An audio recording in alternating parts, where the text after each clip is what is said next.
Olá pessoal, eu me chamo Elder Vilela, eu tenho 36 anos e eu sou de São Bernardo do Campo, São Paulo.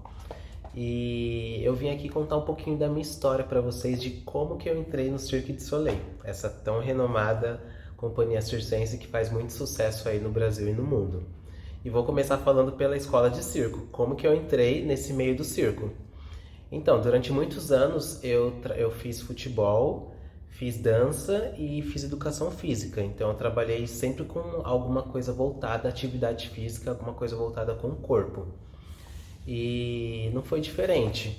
Em 2010, eu descobri que estavam lançando um edital, né, para estudar numa escola de circo.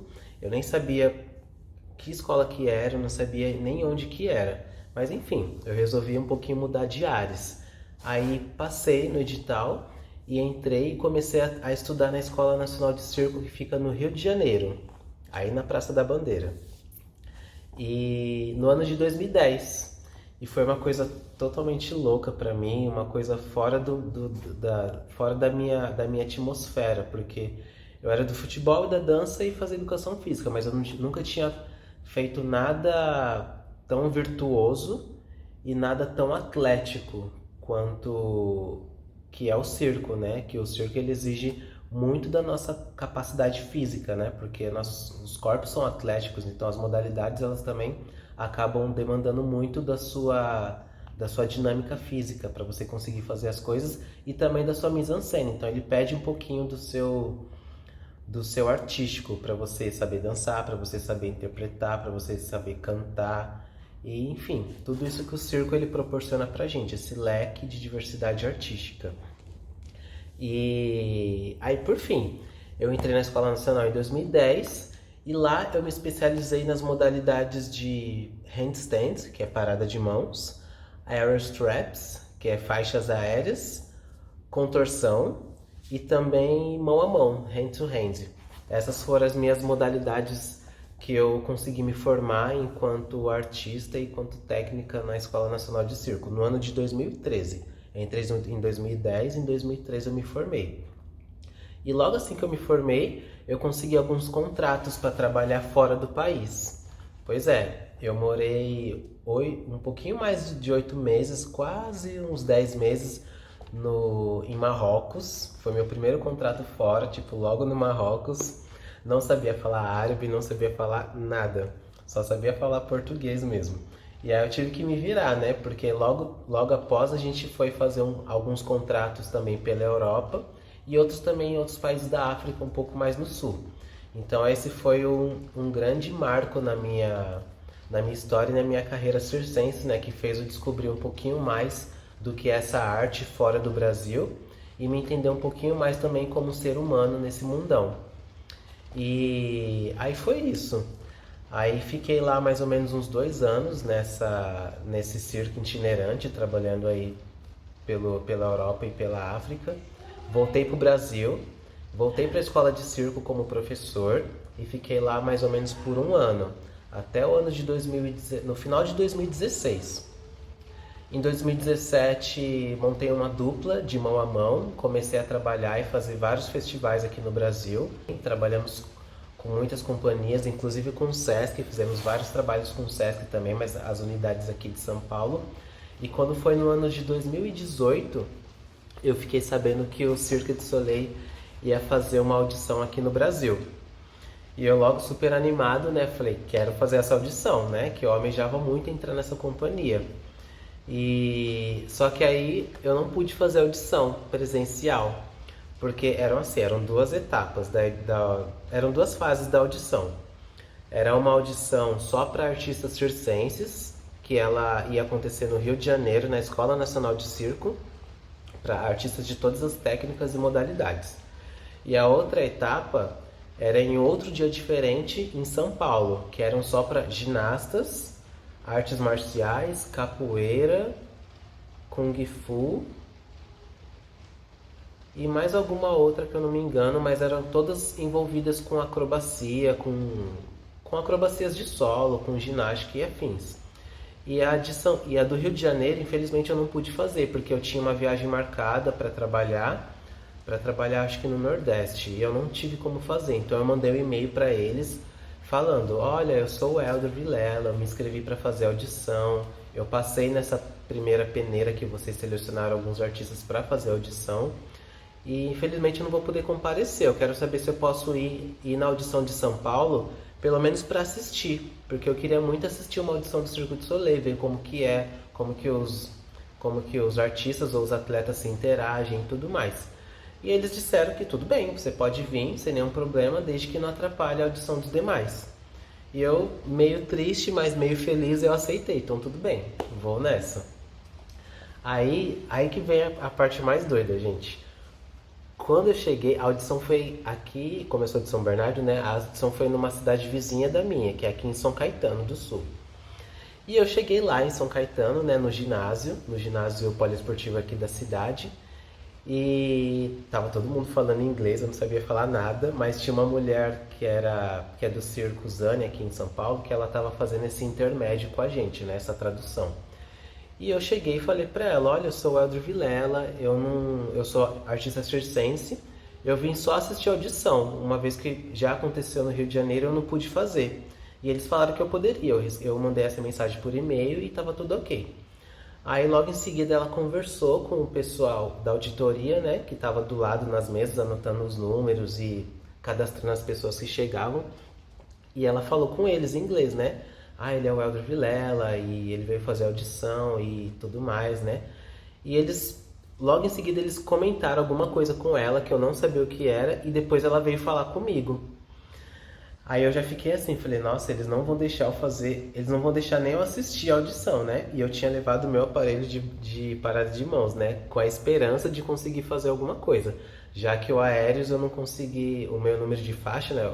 Eu não conseguiria nem fazer aéreos porque lá não tinha um ponto de aéreos, porque a audição estava programada só para os atletas, né, de acrobacia.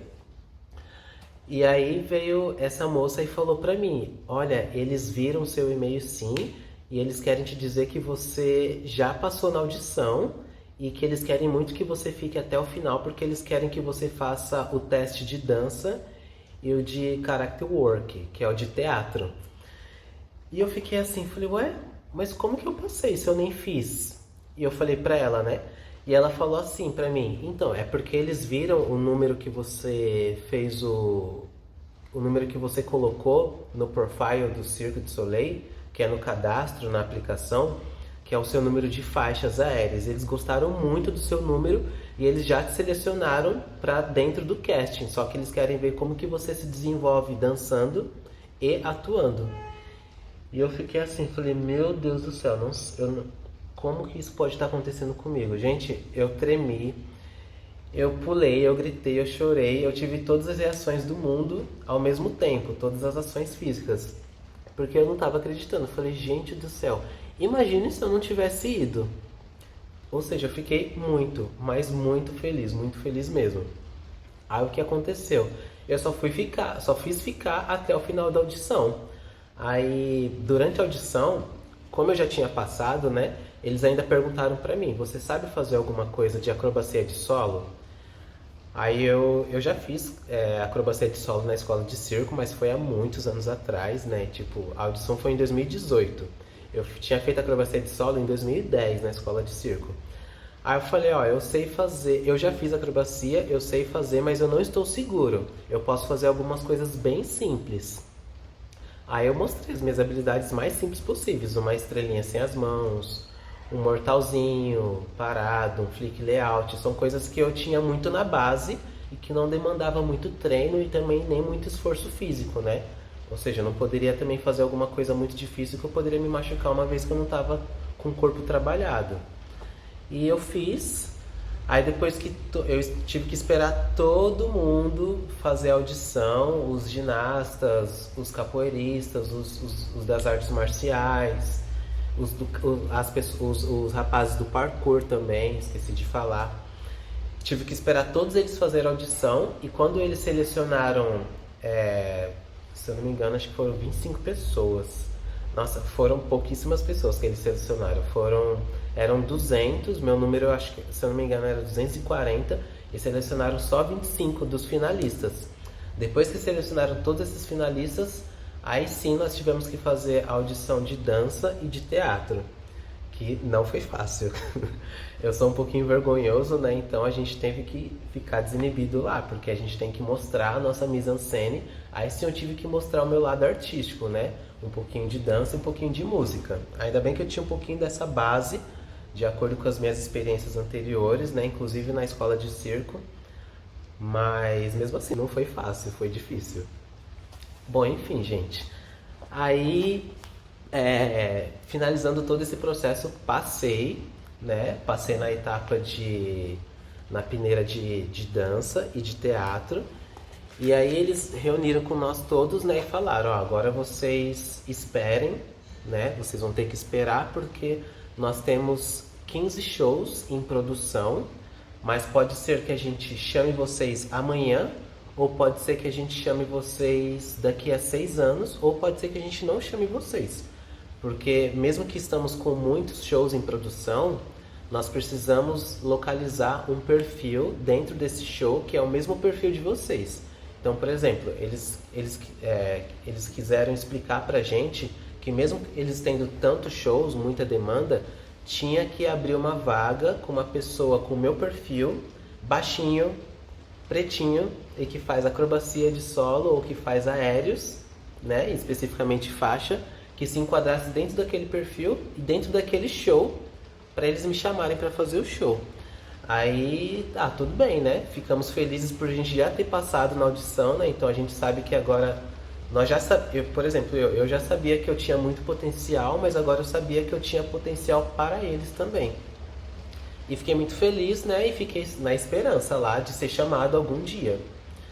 Aí isso foi, se eu não me engano, acho que foi no começo de 2018, eu não estou certo disso. Aí tudo bem. E passaram-se os meses, né? E nada aconteceu. Aí quando foi em 2019, em janeiro de 2019, uma semana depois do Réveillon, né? Todo mundo lá em clima de festa, né? Tudo mais. Aí eu recebi um e-mail do Cirque du Soleil, né? Perguntando se eu queria participar de uma criação por um espetáculo novo que eles iam fazer na China. Esse espetáculo ele ia ficar só na China, em Macau. Só que era para fazer voos. Aí eu fiquei assim, falei, meu Deus, para fazer voos. E eu fiquei com o coração disparando já. Falei, eu queria muito, mas ao mesmo tempo eu não sabia mais fazer voos, porque eu fiz voos na escola de circo, na Escola Nacional. Só que eu fiz há muitos anos atrás, eu fiz em 2010. E eles estavam querendo me chamar 9 anos depois. E quando eu fiz voos, eu fiz uma coisa muito basiquinha, né? Só pra gente me apresentar e tudo mais. E eu lembro que na época foi só mesmo pra perder medo de altura, pra ganhar noção de um outro aparelho, um aparelho diferente e tudo mais. Aí eles mostraram os truques, eles mandaram um vídeo, né? E falaram, a gente tá mandando esse vídeo aqui pra você, né? E mandaram o link do Google Drive. E a gente quer saber se você faz esses truques, e se você fizer, você grava eles e manda pra gente computar aqui e começar o processo burocrático. Só que aí eu pensei, falei, nossa, vai ficar... eu tenho medo de voos, eu fiz, mas eu tenho medo ainda. Pra eu gravar, eu teria que ir até a escola de circo, porque só lá que tem uma lona que comporta trapézio de voos, e teria que ensaiar, e teria que pegar os truques de novo. Aí, com muita dor no coração, eu desisti e mandei um e-mail para eles falando, eu agradeço muito esse convite, mas infelizmente agora eu não estou em condições, porque eu fiz esse aparelho há muitos anos atrás e agora eu não estou seguro. Não tem onde treinar e também não tem... É muito longe da minha casa, né? As pessoas com que eu consiga obter essa informação. E mandei um e-mail recusando o Cirque du Soleil pela primeira vez. Ai, eu fiquei muito triste, gente. Eu chorei demais. Mas enfim, águas passadas. Aí depois, isso foi em janeiro, né? Aí quando foi 2 meses depois, em março de 2019, eles mandaram um outro e-mail pra mim. Aí eles, boa noite, Elder. Isso foi à noite. Eu tava ainda até jantando com a minha mãe quando eu abri meu celular e tinha um e-mail lá do Circo du Soleil. Aí minha mãe, o que que foi? Eu falei, um e-mail do Circo du Soleil. Ai meu Deus. E eu não sabia falar inglês, eu chamei meu amigo para traduzir para mim, que ele tava almoçando com a gente, jantando com a gente. E eles estavam me convidando para uma outra criação que ia ficar fixa na Alemanha. E eles queriam saber se eu poderia fazer canastilha. No caso, eles especificaram lá banquine, né? E eu fiquei assim, né? Falei, meu Deus do céu, eu fiz banquine na Escola Nacional de Circo por 3 anos. É uma modalidade que você... Ela é uma modalidade de grupo, que ficam duas pessoas, uma de frente para a outra, e eles fazem um tipo de cadeirinha com as mãos ficam desse jeito assim, entrelaçadas, e fica uma terceira pessoa em cima das mãos dela e eles te arremessam. E você faz as acrobacias ali, né, todas impossíveis e imaginárias. Eu fiz essa modalidade por 3 anos na escola de circo e consideravelmente eu era muito bom. Só que eu não tenho boas lembranças dessa modalidade, porque toda vez que eu fazia eu me machucava muito, e era muita concentração. Eu lembro que porque eu sempre tive medo de altura e um pouco mais de medo de altura fazendo acrobacias, né? Eu sempre fiz porque a gente sempre tenta se puxar um pouquinho mais, né? A superar os obstáculos e a também a vencer os nossos medos, né? Então por isso que eu fazia. Então eu estava ali na escola de circo com outro objetivo, o objetivo só de aprender e vivenciar aquilo, mas não trabalhar com aquilo, né? E eu fiquei pensando durante muito tempo, eu conversei com alguns amigos meus que trabalhavam no Soleil também, conversei com a Danila Bin, conversei com o Guilherme Fortes, né? Conversei com o Rafael Munhoz, que já trabalharam no Soleil, e cada um deu a sua opinião, e aí depois eu tive a minha própria opinião, né? Por base disso. Fiquei muito triste, né? Porque eu estava pela segunda vez recusando um convite do Cirque du Soleil, porque eu pensei assim comigo, falei, não adianta eu querer entrar numa companhia, ou então querer trabalhar em qualquer lugar que fosse, por status ou por dinheiro, uma vez que eu não esteja feliz com isso. Eu ia estar trabalhando lá, mas eu tenho certeza que não ia se passar 6 meses e eu ia estar frustrado, eu ia querer vir embora, eu não ia estar feliz, eu ia estar longe da minha família, eu ia estar com medo, com vários sentidos emocionais que jogassem a minha autoestima lá para baixo. Então, isso acho que serve para a vida, né? Para qualquer tipo de trabalho, o ideal é que você faça com amor e que você goste do que você está fazendo. E eu não ia me sentir desse jeito fazendo banquine no Cirque du Soleil, nesse espetáculo novo. Aí então eu recusei de novo. Falei para eles que eu não estava apto a fazer esse tipo de modalidade e que eu teria que treinar por alguns anos porque eu já tinha feito há muito tempo atrás na escola de circo. Aí, a partir desse momento, eu pensei, falei, nossa, meu Deus do céu, eles pegaram meu nomezinho e riscaram da caderneta deles. Nunca mais vamos chamar esse rapaz que já recusou 2 vezes o nosso convite, né? E eu já estava super conformado, eu falei, gente, não ia rolar, né? Eu não ia ficar feliz, então não ia adiantar eu aceitar um convite desse. E tudo bem, vida que segue. E fiquei fazendo meus trabalhos e tudo mais, né? Viajando, apresentando meus espetáculos e dando workshop, trabalhando bastante com o Sesc e tudo mais. Eis que em abril de 2019, logo um mês depois, me mandaram um outro e-mail. Só que dessa vez foi o e-mail. Eles mandaram um e-mail falando desse jeito. Elder, a gente quer saber se você está apto e se você quer participar de uma criação nova que a gente vai rodar todos os países do Mediterrâneo e é para fazer um solo de Irish Straps, onde você vai ser o personagem principal, você vai ser o protagonista. Nossa, meu Deus do céu, eu quase caí para trás, gente. Quase caí para trás. Eu chorei muito. Eu fiquei acho que uns 2 dias chorando, chorando e chorando e não acreditando e agradecendo a Deus, agradecendo agradecendo a mim mesmo, sabe? A minha perseverança, as minhas atitudes, aos meus treinos, a minha dedicação, né? E sempre fortificando e incentivando as pessoas, né, a escolherem, a fazer as escolhas certas, enfim, a não agir por impulso. E então foi desse jeito que eu consegui entrar no Cirque du Soleil, gente. Pois é, eu fui para Montreal. Primeiro rolou toda uma burocracia, né? Fizemos uma reunião pelo Meeting, pelo, pelo Google Meeting e tudo mais. Em inglês, eu tive que chamar alguns amigos meus, né? Uns dois amigos meus, eles ficaram de tradutores ali, né? Me ajudando na comunicação, para saber do processo burocrático. Eles me falaram, ó, estamos com uma criação nova, o espetáculo se chama Cosmos, e a gente vai estrear ele e começar a rodar com ele nos países que beiram o mar Mediterrâneo. Você vai ser um astronauta, o personagem principal, protagonista, que vai passar por vários mundos e tudo mais, né, dentro do show. E você vai fazer um solo de faixas aéreas, de air straps. E eu fiquei chocado, fiquei passado. Até hoje, quando eu falo, eu me arrepio. Eu falei, nossa, meu Deus do céu, eu brasileiro, saindo de São Bernardo do Campo, passando pela Escola Nacional de Circo, fui protagonista no Cirque du Soleil de um espetáculo com número solo. Pois é, gente, acreditem. Todo mundo tem potencial, acreditem em vocês. Bom, depois disso fui para Montreal, né? Viajei para Montreal e ficamos lá 3 meses em criação desse espetáculo. E aí lá aconteceu uma coisa muito doida. Bom, acho que nem sei se estou falando demais, gente. Nossa, acho que esse vídeo vai ficar muito grande, mas vamos lá.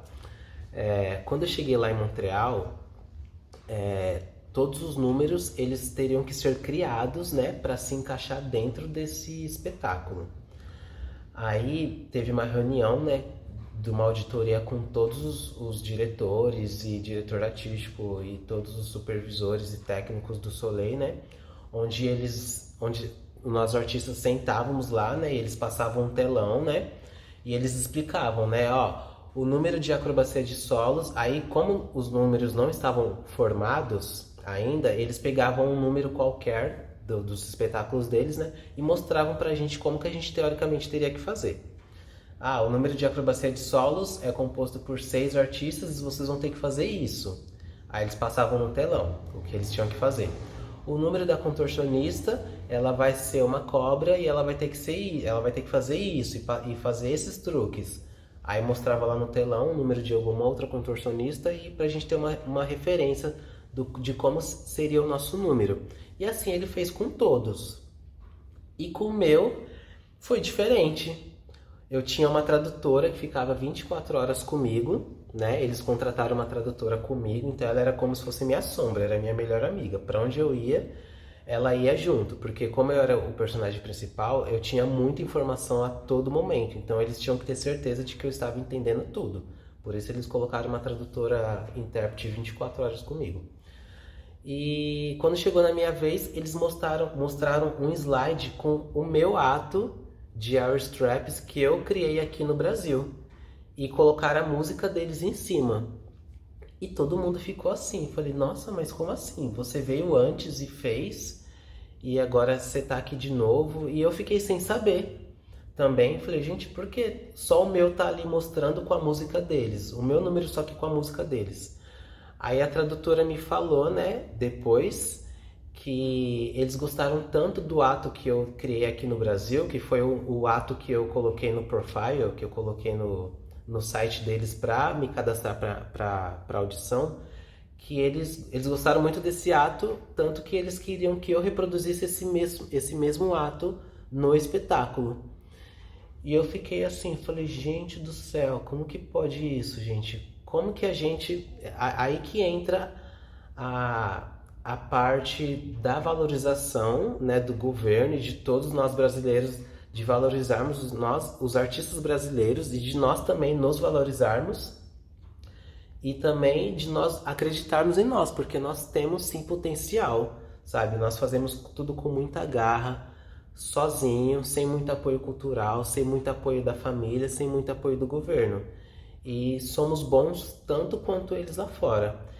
E aí que eu comecei a dar valor para mim mesmo. Eu falei, nossa, meu Deus do céu, eu sou muito bom e eles querem comprar, eles queriam comprar o meu ato de Irish Straps que eu fiz aqui no Brasil. E foi uma das melhores notícias que eu recebi na minha vida, sabe? De que saber que eu sou muito bom, saber que nós brasileiros somos muito bons, nós somos muito guerreiros, nós artistas somos muito bons. A gente consegue fazer muita coisa com pouco recurso, com pouco apoio. E é por isso que a gente tem que se valorizar e é por isso que todo mundo tem que valorizar a arte brasileira, a arte em qualquer vertente que seja.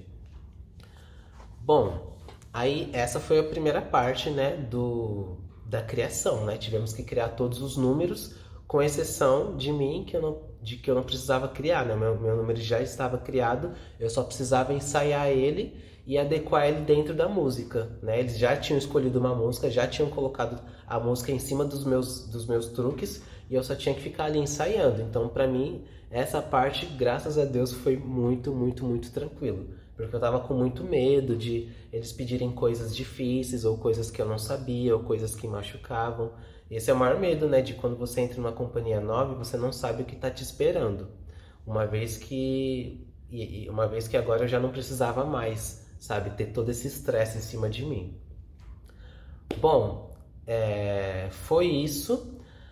Aí depois, logo em seguida, nós fomos todos para França, né? Porque o espetáculo ele foi produzido para ser apresentado dentro de um navio de cruzeiro, né? Que a gente ia transitar ali por todos os países do Mediterrâneo e a criação toda, a montagem do espetáculo foi dentro desse navio. Enquanto o navio estava sendo construído, nós estávamos lá dentro construindo também o espetáculo do Soleil. E foi muito legal, foi uma experiência fenomenal, magnífica. Eles são muito cuidadosos. Todo mundo me pergunta sempre se como é trabalhar no Cirque du Soleil, se é muito corriqueiro, se é muito difícil, se eles exigem muito do artista. E a resposta sempre que eu falo, não, eles tratam o artista como o artista tem que ser tratado. Todos os artistas em geral e na verdade todos da técnica, todos os funcionários, eles tratam a gente muito bem. E bom, tem muito mais coisa, né? Mas resumindo um pouquinho, fizemos toda essa trajetória durante quase um ano ali pelo mar do Mediterrâneo. Aí, quando foi em março desse ano, meu contrato ele já estava para acabar. Ele ia acabar dia 20 de março desse ano. Quando foi dia 10 de março, estourou a pandemia na Europa, nos países que a gente estava passeando, né? E também apresentando. E o governo da Europa ele começou a fechar todas as fronteiras, todas as fronteiras dos navios e todas as fronteiras de aeroporto também, né? As alfândegas. Então todo mundo teve que vir embora. Faltavam 2 semanas para acabar o meu contrato e no dia 13 eu voltei para o Brasil. Voltei para o Brasil e ficamos todos esperando, né? Voltar. Todo mundo acreditava que em menos de um mês ou algumas semanas todo mundo ia voltar aos seus trabalhos, né? Só que não aconteceu dessa forma, tanto que estamos aqui até hoje, né? Aí o que acontece com o Soleil? O que acontece comigo agora? Hoje em dia eu estou dando aulas online, dou aulas de parada de mãos, dou aula de Irish Straps, dou aula de condicionamento físico, dou aula de flexibilidade, dou aula de atividade física para a terceira idade, que é a minha paixão e foi o meu TCC da faculdade. Que mais? E apresento bastante espetáculos online. Agora a gente está começando a fazer algumas apresentações presenciais, né? Mas com todo aquele protocolo de isolamento social e tudo mais. Mas ainda assim, a maior parte do tempo eu fico em casa, trabalhando nos meus projetos e dando as minhas aulas online. E enquanto ao Cirque du Soleil, infelizmente todos nós fomos mandados embora, né? Todos nós fomos demitidos, os funcionários em geral, e estamos aguardando um possível retorno. Não sei se o Cirque du Soleil vai voltar a trabalhar, né? Porque eles estão com alguns problemas também financeiros e judiciais também, né? E não sei se eles voltarem a trabalhar, se eles vão chamar todos os artistas, né? Então isso é uma incógnita que passa pela cabeça de todo artista, né? Eu espero muito que não só o Cirque du Soleil, como todas as outras companhias, né, e o mundo inteiro volte à sua rotina do não normal, né, a sua rotina habitual de agora, né? E que eles recontratem todo mundo, né? E que eu volte para o Cirque du Soleil, volte a representar o meu país, volte a representar a minha arte, volte a representar a minha cor, a tudo isso, né? E o quanto antes. Bom, então é isso, gente. Esse foi um pouquinho, né? Um pouquinho mais resumido da minha trajetória, de como eu entrei pro Soleil e de como eu saí do Soleil também, né? Espero que vocês tenham gostado, né? Dar um pouquinho da minha história. Me chamo Elder Vilela. Se vocês quiserem saber um pouquinho mais do meu trabalho, me sigam nas redes sociais. O meu Instagram é @eldercirque. O meu Facebook também, minha página do Facebook é também Elder Cirque. E o meu canal do YouTube também é Elder Vilela, não é Elder Cirque, é Elder Vilela, tá? Então é isso. Um beijão para todo mundo. Fiquem com Deus e isolamento social sempre e vamos produzir arte. Agora esse é o momento de você trabalhar, produzir arte para quando tudo isso voltar, você só difundir a sua arte maravilhosa. Um beijo, gente!